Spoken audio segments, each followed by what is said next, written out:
Stephen A., I got a little excited about that. Dez denying his allegations. Obviously, we just heard the sound. What's your reaction? My honest reaction, Molly, Skip, I usually don't like to do this. I think the media should be ashamed of itself. Whoever tweeted out that video, you knew good and damn well what you were implying.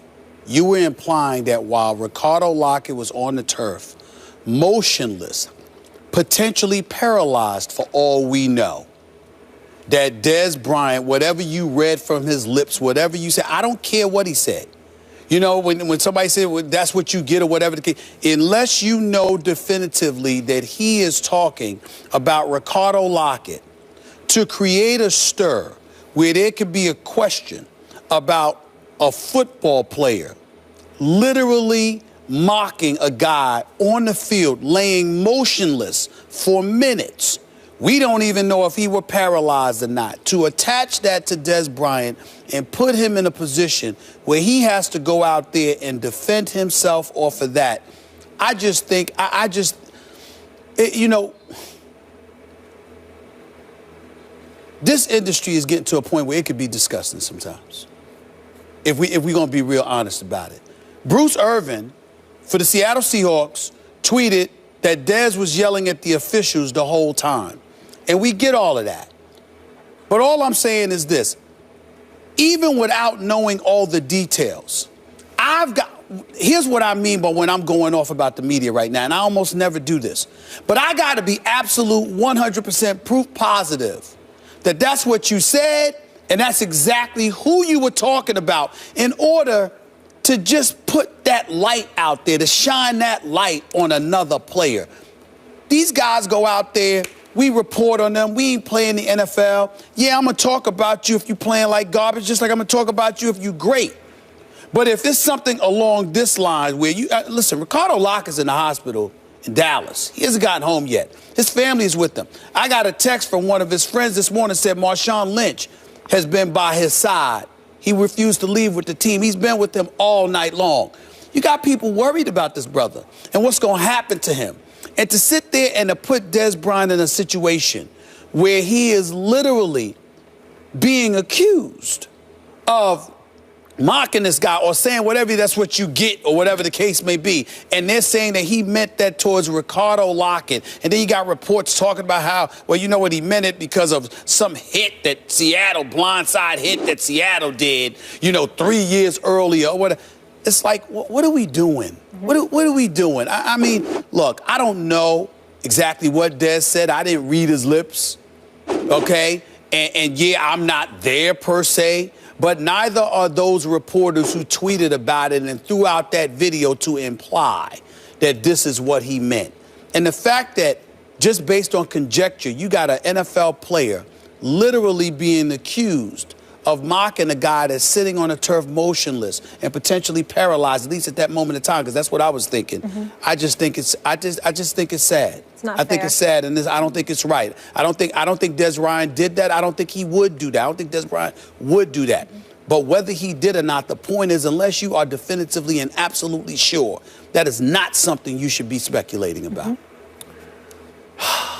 I hear what you're saying. I have no idea what's going down here, for sure. Do I believe that sentiment could ever be in Dez Bryant's heart? I do not. He's a football player. He loves this game, and I think he cherishes the ability to play this game because he's had to miss much of this game for periods of time, and I think he's come to love the great opportunity that God gave him just to get out there and play. So would he wish that? No. Okay, but now let's get back to what we see on the video. It sure looks to me like he is mouthing those words. If I can lip read, it looks like those words are coming out of his mouth. And he did acknowledge, did Dez, as he refuted what the media was, quote unquote, accusing him of. He said, I could have been talking about something completely ... else, like something complete. So he acknowledged he could have said those words. That's what he gets. But it could have been aimed at somebody else because there was a whole lot of back and forth trash talk going on because there is lingering bad blood between these teams.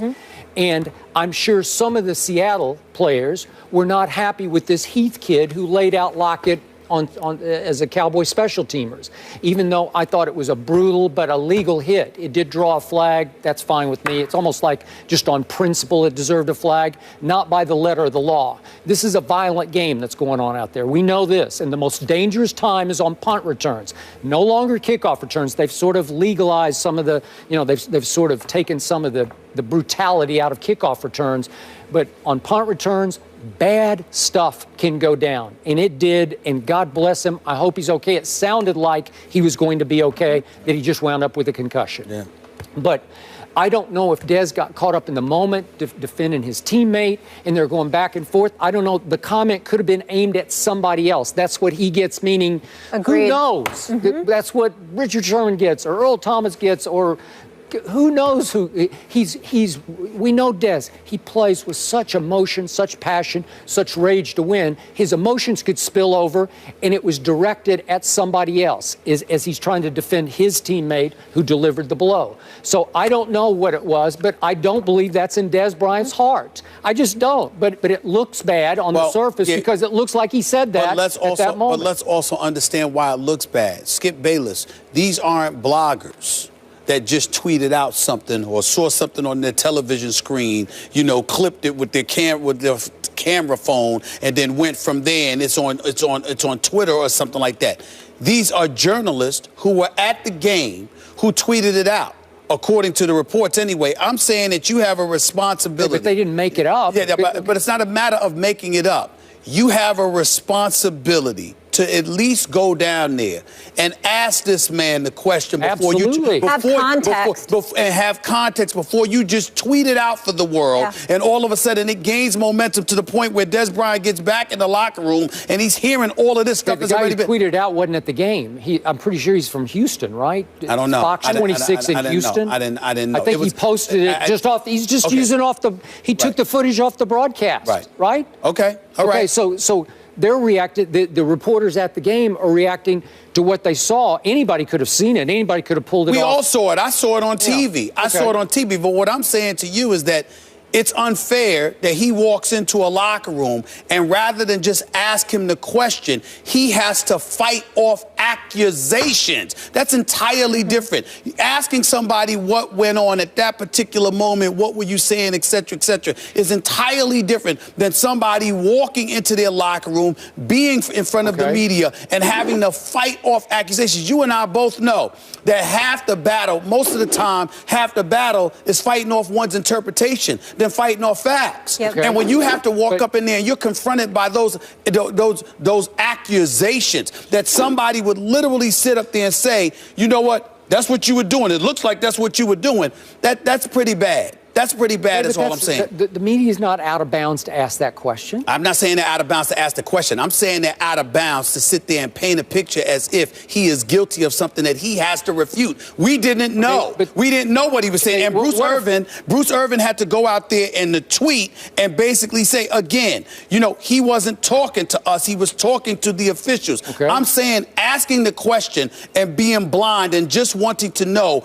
is entirely different than him fending off an interpretation of that magnitude. This is not a fight. This is not a sideline rant by Greg Hardy. This is not something like that. This is a player that was on the field that literally looked as if he were paralyzed, and then you juxtapose that to Dez Bryant saying that's what you get. That's very, very incendiary. But he uttered what surely appear to be those words moments after he's prone on the turf. Right. Okay, so it's fair to ask. But guys were talking. Guys were talking, and guys were arguing. Again, I'm gonna repeat myself. I'm not saying the question shouldn't have been asked.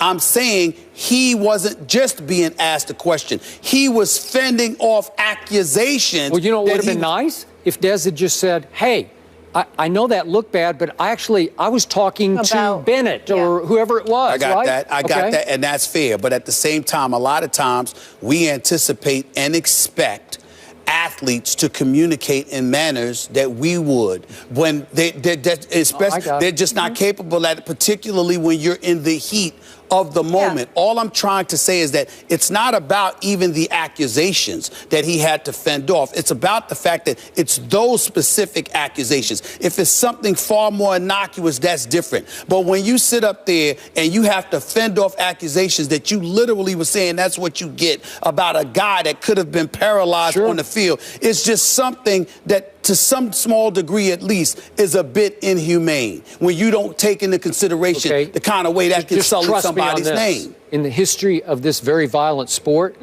those kinds of lines have been uttered many times about a guy who's prone on the turf by the opposing team. Well, I've seen it said by a guy prone on the turf by a fan base, I know players who have said things. Okay. All right. It's just what it's the nature of it. I'm saying not to that degree, not in a situation like that. Yeah, but this is a gladiators game. Okay. Much as they love each other and care about each other from. Well, let me tell you something. He's not sitting up there and being as adamant and vehement in his denials if he doesn't care. The fact is that you care because you know that there are certain things that are beyond the pale that are just too low to go. I agree. And unless you are sure, you got no business putting somebody in a position where they have to defend themselves against something that's low. Do you know how low you got to be to watch a guy on the field looking as if he's paralyzed and sitting there saying, tough, that's what you get? You have any idea how that makes somebody look? To me, there's just lines that should not be crossed by us.